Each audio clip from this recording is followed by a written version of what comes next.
أعوذ بالله من الشيطان الرجيم.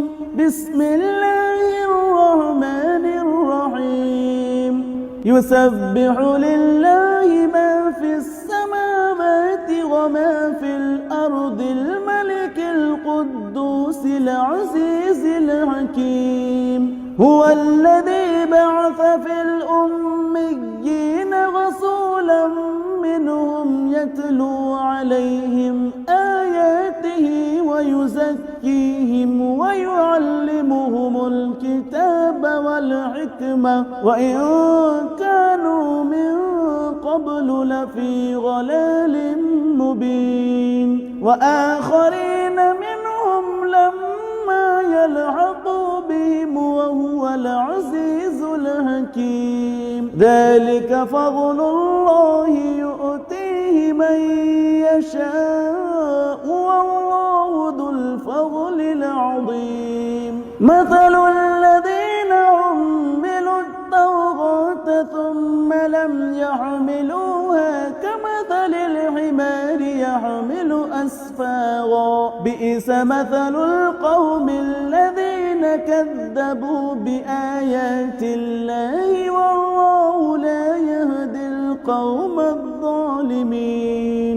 قل يا أيها الذين هادوا إن زعمتم أنكم أولياء لله من دون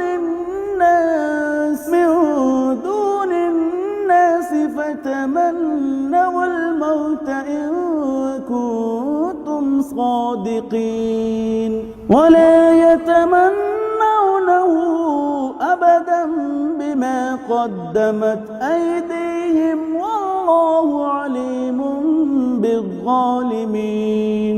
قل إن الموت الذي تفرون منه فإنه ملاقيكم ثم تردون إلى عالم الغيب والشهادة فينبئكم بما كنتم تعملون. يا أيها الذين آمنوا إذا نودي للصلاة من يوم الجمعة فاسعوا إلى ذكر الله وذروا البيع ذلكم خير لكم إن كنتم تعلمون. فإذا قضيت الصلاة فانتشروا في الأرض وابتغوا من فضل الله واذكروا الله كثيرا لعلكم